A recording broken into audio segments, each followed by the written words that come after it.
Hey there, I hope you're having a great day. As a player, I might not always care about your villains and their motives. Some D&D games take different shapes. Some are Mortal Kombat, some are Last of Us, some are Red Dead Redemption-esque, some are Zelda. Some don't always need villains, but those that do, I got the video for you. And I'm just going to add to the pile because I believe I have something to say. There are a lot of great ideas about villains out there. In the practice of organizing my thoughts about what I think are important about villains, I ended up making this video. There is a second part of this video, which is how to run villains. I found myself needing to separate the thoughts to different things, so I've actually made two videos. So let's dive in to what makes a good villain for your game.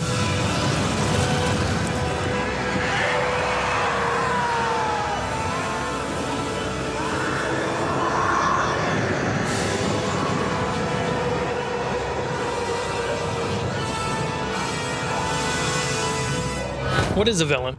That's a good question. We always can fight a monster, we can always fight a dragon, but villains is something special. Every good story has a great villain, a person or creature that opposes the heroes. They can be simple and fun, or gray and complex. Depends on your game. The villain can be the source of all the trauma of your character's backstory. A good villain is probably the reason why everyone's backstories happen and why they're all together in the first place. A good villain probably kills characters.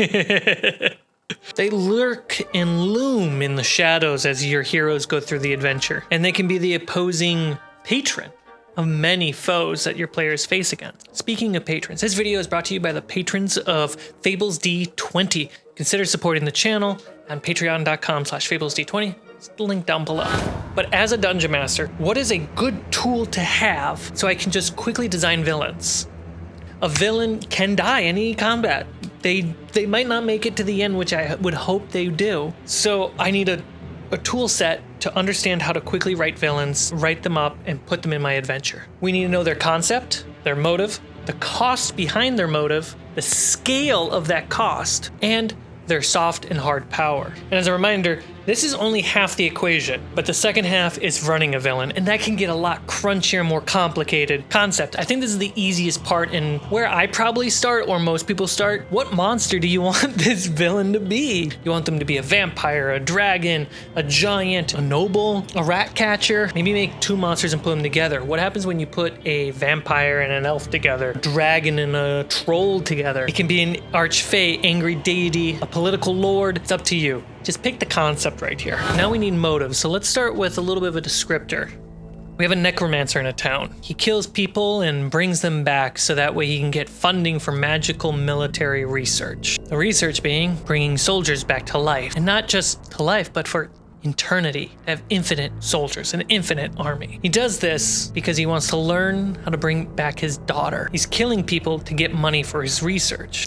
He's trying to get funding for this research so he can see his daughter again. What is the value of this motive? What is the cost? People are killed and traumatized. It's a pretty good narrative cost. The cost is an effect, like a regional effect for a dragon. It's what happens because of their existence as villains and doing the thing that they're doing. Then let's ask, what's the scale of this cost? How can we push it to get bigger and bigger? Where is the line that the villain won't cross? How far is the necromancer willing to go? Let's say the necromancer has a wife. Will the necromancer be willing to kill their wife to see their daughter? Or is the necromancer truly running out of time and resources that killing his wife might be the only way he can get the next batch of funding that can make him get to his daughter? And he can justify it that if I can save my daughter, I can save my wife. This is where you can get them to relate to the players. Then you can ask, is the relationship between the player and the villain cop and robber, robber and robber, cop and cop? None of these are wrong, but this is an important part of the villain, their motive, the cost of that motive, and the scale of that motive. What do they want? What are they willing to do? And how far are they willing to go? This is a great compass to see if the villain opposes or aligns with players' perspectives. And it gives you permission to not just have one villain. You can think of every small boss as their own villain and how that can dynamically shift, and you're meeting very interesting people based off these little simple questions. And if you're trying to figure out what the motive can be, think of some important keywords: greed, fear, bettering themselves or society, justice, or revenge. love, lust. One of the greatest inspirations for a good motive is look at what your players' motives are. Ask them, what do you want from this? What are you trying to get? Share that motive with your villain, but just make how far they're willing to go to get it a little bit more villainous. Reoccurring villains. Problem is you can't do what movies, video games, and novels do because you're not a storyteller. You're a dungeon master. You can't predict the future. You can't say, oh, I'm gonna have this villain show up and then run away and then come back and be an antagonist to the players throughout the whole point. That's going to annoy players. They can't even use the rules of the game to beat the encounter. You have made it so that no matter the creativity of the player or the rules of the game can change the outcome. That's not this game. That's writing a novel. But no villain is an idiot. A villain can show up with means to escape. That doesn't mean they want to come back and be a reoccurring villain. They want to get in, do what they wanted, and get out.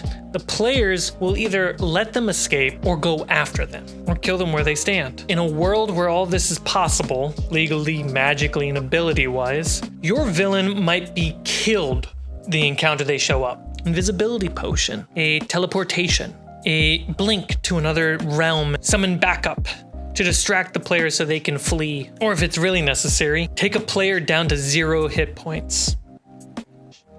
Take down another. Be more powerful than the players. Yeah, could that mean TPK? Well, 0 HP doesn't have to mean death. It can mean that they got knocked out and the players focused on reviving their allies. The villain got away. Reoccurring villains are possible, but you should not plan for them. So if a villain dies, oh well, they were just the henchmen. If the next villain dies, don't worry, there's another one coming along the way, and they can all lead to a bigger bad villain. And you take every L as a learning exercise, making the next villain more interesting, better than the previous. There are 2 ways your villain can interact with your players. There's passive and active. And it comes down into 2 very actionable ways. The passive villain waits for the players to make the first move. Solve a minor problem that the villain has caused. Ooh, it's time for the villain to react. Send more forces. Show up and see what happens. Or an active villain who participates in starting the conflict. The great way to run passive villains and the puppet masters in the background are ending credit scenes. Just like in the Marvel movies, at the end of the session, go to a cinematic vision, communicating to your players that there is a dark looming villain in the background, noticing their heroic actions. There is a trope called the good guy villain. If once the players learn their motives, they're just a good guy after all, like Mr. Freeze. All Mr. Freeze wants is to save his wife. Does that make him a villain? He just wants to save his wife, just like any murder hobo player. They just want to save the town, everyone dies because of that. But that doesn't mean you should convince the players that they're good people. They are, in fact, villains, doing villainous things, no matter the goal. It's the means to the end that makes somebody a villain, not the end. Players don't want to build up 2 months worth of gameplay, not even 4 hours, not even an hour of gameplay, just to meet the villain that has been taunting them to find out he's just a good guy after all. That's not climactic for players. It is not fun for players. Does it mean there's room for negotiation? Absolutely. To not just battle to the death, but solve the problem creatively? Absolutely. But that doesn't mean they have to be a good guy villain. That just means they have to have a motive, a cost to their motive, and a scale to that motive. And of course, now that we've gotten there in this video, look at their power, soft and hard. These are real-world political philosophies. Soft power refers to the ability to communicate and work together and talk before striking. Build strategies with enemies and communication with foes to build alliances. This is soft power. You can think of this as your intelligence, your wisdom, or your charisma. It can be boosted by magic whatever it is. A villain does have soft power. They don't need to always strike, because if they did, their power would not last as long. In the real world, we've actually know this through historians doing political research. Soft power leads to longer reigning regimes in different political states, while hard power doesn't. Hard power is shock and awe. It is striking.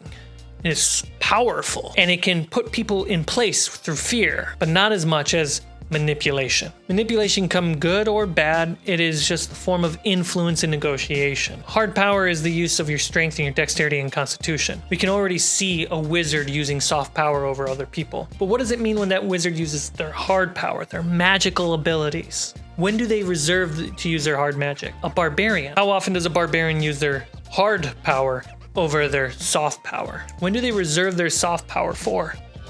So, how do we make a great villain? They have to be the opposing force to our players. Let's make a concept. This is the most creative, fun part. Then the motive, which is broken up into 3 factors. What do they want? What are they willing to do? And how far are they willing to go? And then how do they apply their soft power and hard power to achieve those motives? Then all you have to do is utilize passive or active villainy to understand how you're going to implement your villain. Don't plan for recurring villains. Instead, plan for escapes. This is really important because a villain does not want to die. And in the process of escaping, a villain is absolutely in their right to kill a player character. Bring them down to 0 hit points.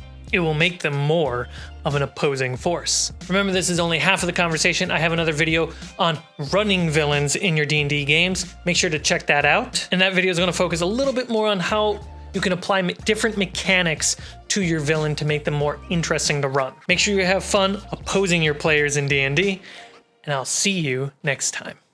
Listening to 102.3, where we playeth nothing but chance, and more chance. This are not thine elder matriarch, Steve.